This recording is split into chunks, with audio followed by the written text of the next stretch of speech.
Hello scholars, welcome. Mr. Hinkle here.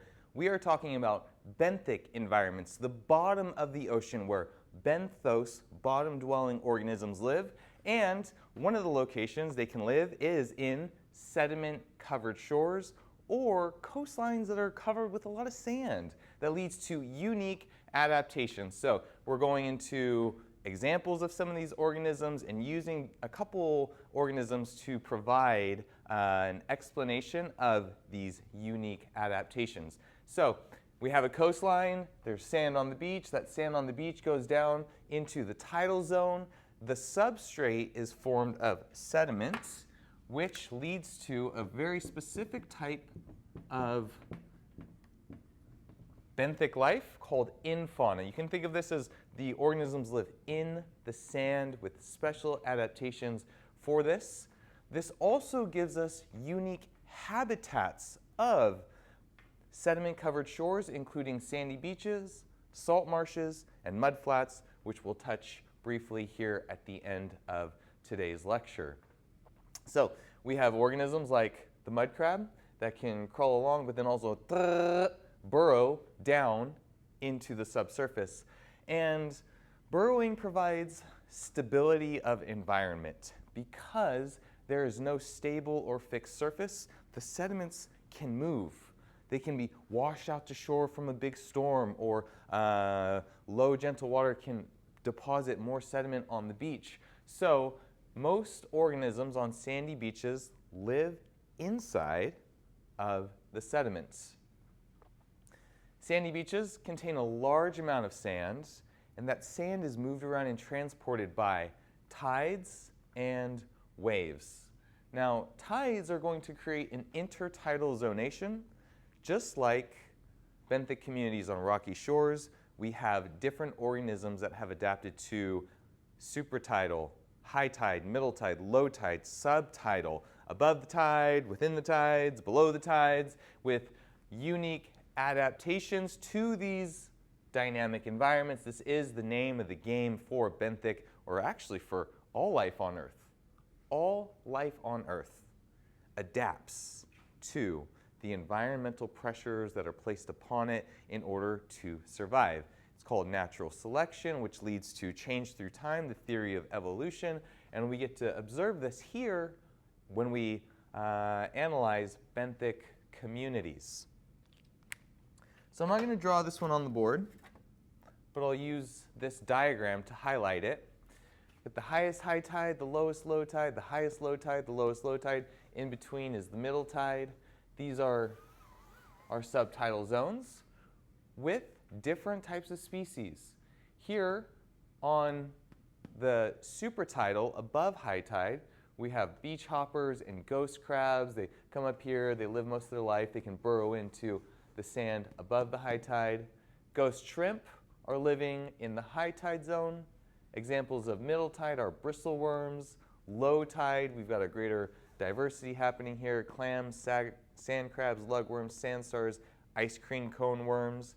And then we get into the subtidal, sand dollars, hard urchins, sea cucumbers, and horseshoe crab. So different organisms with various adaptations to different conditions as influenced by intertidal zonation. A couple organisms to look at their specific adaptations. So sandy beach organisms, bivalve mollusks, have a soft body and a hard shell. We're talking about clams and mussels here. Most live in low tide regions. So here we can see the organism of the clam uses its foot to dig a hole, pull itself down into the sand, and then it extends a siphon up to the surface for feeding. So it's got protection in the sand while still feeding in the open water column. Annelid worms, as we see here, have a U-shaped burrow. The sand actually passes through their digestive tract. They extract the nutrients and the food, the organic matter that they need as they burrow through the sand. Pretty cool. Things are happening down in the ocean, in the sand, right underneath our feet. Crustaceans have segmented bodies with a hard exoskeleton. very common sand crabs. They'll burrow in the sand for protection. Echinoderms have spiny skin, tapered legs. Here we have the heart urchin, which same thing, it's going to burrow down, extend, siphon up for water exchange and also for food, and then have a channel where it deposits its waste materials. More adaptations. Okay, so various,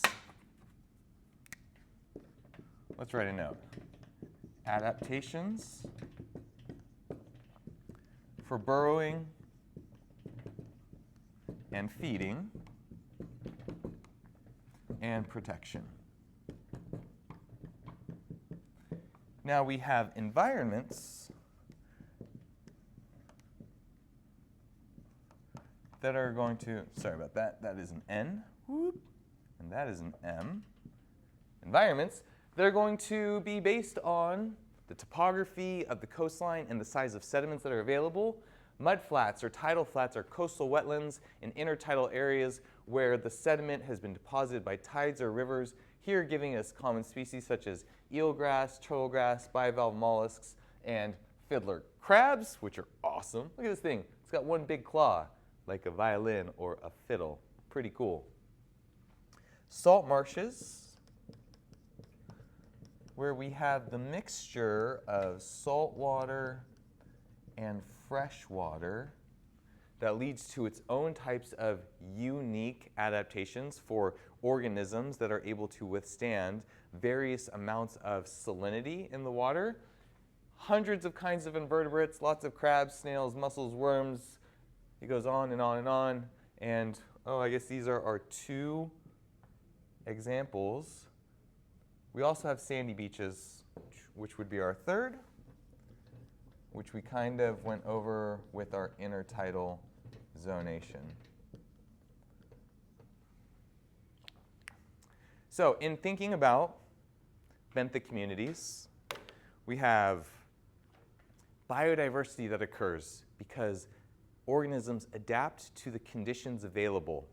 They exist in the near shore where there is a constant supply of sediment, where you have sunlight and you have nutrients and you have primary production that are going to feed these animals of these benthic communities, and they have evolved to a variety of adaptations and strategies to live in a variety of environments. Thank you so much, and I'll see you again.